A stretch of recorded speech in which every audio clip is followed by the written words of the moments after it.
ಮನೆಯಲ್ಲಿ ಮಾಡಿದ ಯಾವುದೇ ಅಡುಗೆ ಕೂಡ ಆಗಲಿ ಮನೆ ಮಂದಿ ಎಲ್ಲ ಚೆನ್ನಾಗಿದೆ ಅಂತ ಹೇಳಿದರೆ ಅದಕ್ಕಿಂತ ಬೇರೆ ಖುಷಿ ಇಲ್ಲ ಅಲ್ವಾ. ಇವತ್ತು ನಾನು ಕೂಡ ಪಿಜ್ಜಾ ಮಾಡಿದ್ದೆ. ನನ್ನ ಮಗ ತುಂಬ ಇಷ್ಟಪಟ್ಟು ತಿಂದ. ಯಾಕಂದ್ರೆ ತುಂಬ ಚೆನ್ನಾಗಿತ್ತು, ಮನೆಯಲ್ಲೇ ಮಾಡಿರೋದು. ಹಾಗೂ ಇದನ್ನು ಹೇಗೆ ಮಾಡಿದೆ ಅಂತ ನಿಮಗೆ ಕೂಡ ವಿಡಿಯೋ ಮೂಲಕ ತಿಳಿಸ್ತೀನಿ. ತುಂಬ ವಿಡಿಯೋಗಳನ್ನು ಹಾಕಿದ್ದೀನಿ, ಕುಕ್ಕರಲ್ಲಿ ಮಾಡೋದು ಕೂಡ ಹಾಕಿದ್ದೀನಿ. ಬನ್ನಿ ವಿಡಿಯೋ ಹೇಗೆ ಮಾಡೋದು ಅಂತ ಸ್ಟಾರ್ಟ್ ಮಾಡೋದನ್ನು. ಇಲ್ಲಿ ನೋಡಿ, ಸ್ವಲ್ಪ ಉಗುರು ಬೆಚ್ಚ ನೀರು ತೊಗೊಂಡಿದ್ದೀನಿ. ಇದಕ್ಕೆ ನಾನು ಪುಡಿ ಸಕ್ಕರೆನ ಹಾಕ್ತಾಯಿದ್ದೀನಿ.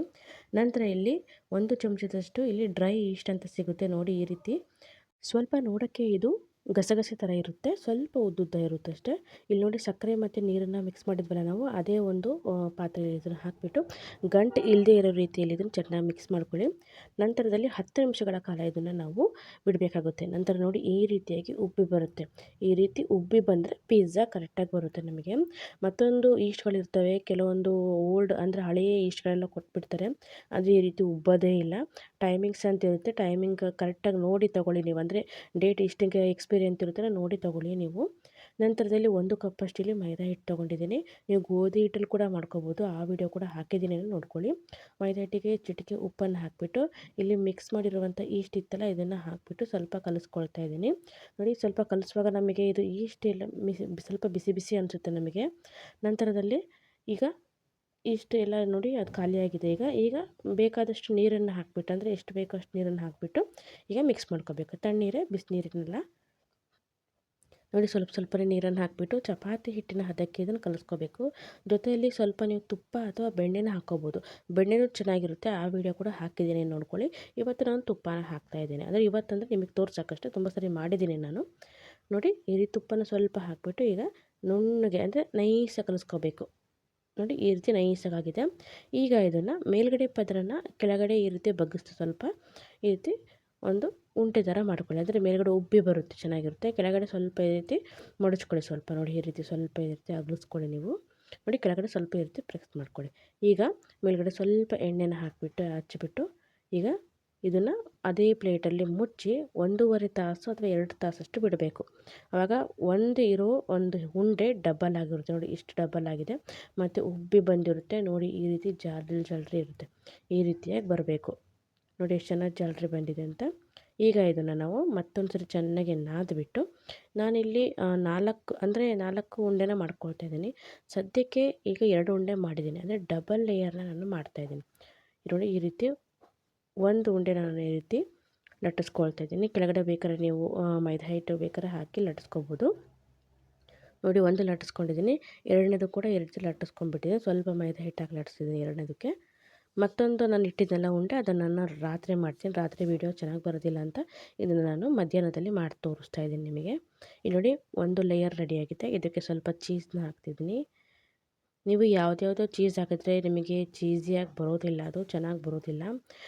ಚೀಸ್ ಪಿಜ್ಜಾ ಅಂದರೆ ಇಲ್ಲಿ ಜಾಸ್ತಿ ಮೊಜರೆಲ್ಲಾ ಚೀಸ್ ಅಂತ ಸಿಗುತ್ತೆ, ಅದನ್ನು ಹಾಕಿ ತುಂಬ ಚೆನ್ನಾಗಿ ಬರುತ್ತೆ. ನೋಡಿ, ಚೀಸ್ ಆದಮೇಲೆ ಎರಡನೇ ಲೇಯರ್ನ ಈ ರೀತಿ ಮೇಲೆ ಇಟ್ಬಿಟ್ಟು ಎಲ್ಲ ಬದಿಗಳನ್ನು ಈ ರೀತಿ ಮುಚ್ತಾ ಇದ್ದೀನಿ. ನೋಡಿ, ಈ ರೀತಿ ಸ್ವಲ್ಪ ಪ್ರೆಸ್ ಮಾಡ್ಕೊಳ್ಳಿ, ಯಾಕಂದರೆ ಸ್ವಲ್ಪ ಚೀಸ್ ಹೊರಗೆ ಬಂದರೆ ಸುಮ್ಮನೆ ವೇಸ್ಟ್ ಆಗುತ್ತೆ ಅಷ್ಟೇ. ನೋಡಿ, ಇದನ್ನು ರೆಡಿ ಮಾಡ್ಕೊಂಡಿದ್ದೀನಿ. ನಂತರ ಮೇಲ್ಗಡೆ ಒಂದು ಪೋರ್ಕ್, ಅಂದರೆ ಒಂದು ಮ್ಯಾಗಿ ಚಮಚ ಇರುತ್ತಲ್ಲ, ಅದರಿಂದ ಚುಚ್ಚಿಬಿಡಿ, ಯಾಕಂದ್ರೆ ಚೆನ್ನಾಗಿ ಬೇಯಬೇಕಲ್ವ. ನಂತರ ಇಲ್ಲಿ ಪಿಜ್ಜಾ ಸಾಸ್ನ ಹಾಕ್ತಾಯಿದ್ದೀನಿ, ಚಟ್ನಿ ಅಂತೀರ, ಅದು ವಿಡಿಯೋ ಕೂಡ ಹಾಕಿದ್ದೀನಿ ಹೇಗೆ ಮಾಡೋದು ಮನೆಯಲ್ಲಿ ಅಂತ ನೋಡ್ಕೊಳ್ಳಿ. ರೀಸೆಂಟಾಗಿ ಹಾಕಿದ್ದೀನಿ, ಅಂದರೆ ಮೋಮೋಸ್ ಚಟ್ನಿ ಹೇಗೆ ಮಾಡೋದು ಸೇಮ್ ಅದನ್ನೇ ಹಾಕ್ಬೋದು ನೀವು, ಸೇಮ್ ಅದನ್ನೇ ಹಾಕ್ಬೋದು ಅಂತಲ್ಲ, ಅದನ್ನೇ ಹಾಕಿ ಚೆನ್ನಾಗಿರುತ್ತೆ.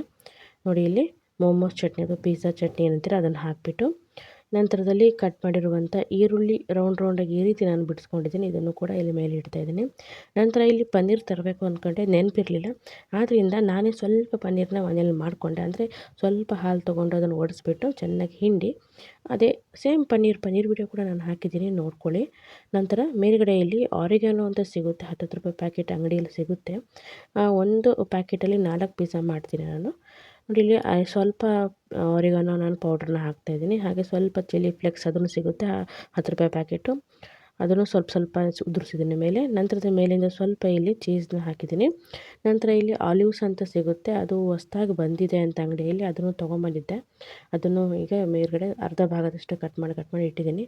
ನಂತರ ಇಲ್ಲಿ ಒಂದು ಓವನ್ನ ಟ್ರೈ ತೊಗೊಂಡಿದ್ದೀನಿ. ಈ ಪೇಪರ್ನ ಓವನ್ ಟ್ರೈ ಒಳಗೆ ಇಟ್ಬಿಟ್ಟು ಇದು ನಾನು 25 ನಿಮಿಷ ಇಲ್ಲಿ 180 ಡಿಗ್ರಿಯಲ್ಲಿ ನಾನು ಮೀಡಿಯಮ್ ಆಗಿ ನಾನು ಇಲ್ಲಿ ಬೇಯಿಸಿದ್ದೀನಿ. ನೋಡಿ ಎಷ್ಟು ಚೆನ್ನಾಗಿ ಉಬ್ಬಿ ಬಂದಿದೆ ಅಂತೀಗ. ನಂತರದಲ್ಲಿ ಇದು ಪೂರ್ತಿ ರೆಡಿಯಾಗಿದೆ.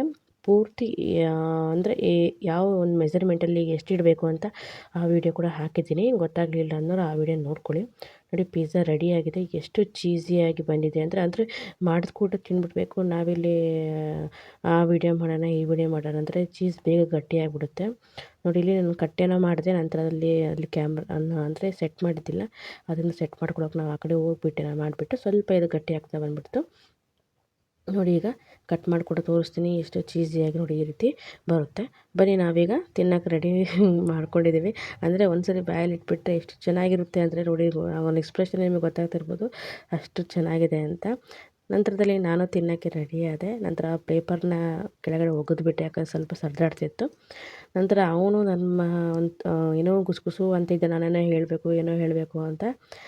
ನಂತರದಲ್ಲಿ ಏನು ಹೇಳ್ತಾನೆ ಅಂತ ನಾನು ನೋಡೋಣ ಅಂತ ನಾನೇನು ಹೇಳಿಲ್ಲ ಅವನಿಗೆ, ಅದು ಹೇಳು ಇದು ಹೇಳು ಅಂತ. ಅವನದೇ ಎಲ್ಲ ಓನ್ ಎಕ್ಸ್ಪ್ರೆಷನ್ ಇದು. ನೋಡಿ ಎಷ್ಟು ಚೆನ್ನಾಗಿ ಬಂದಿದೆ ಅಂತ. ಇವಾಗ ಕೇಳ್ತಿದ್ದಾನೆ ನನಗೇನೋ ಹೇಳಬೇಕು ಅಂತ. ನೋಡಿ ಹೇಳ್ತಾನೆ, ನೋಡಿ ಕೇಳಿಸ್ಕೊಳ್ಳಿ ನೀವು ಕೂಡ. ನಾನು ಮಾತಾಡ್ತೀನಿ ಅಂತ.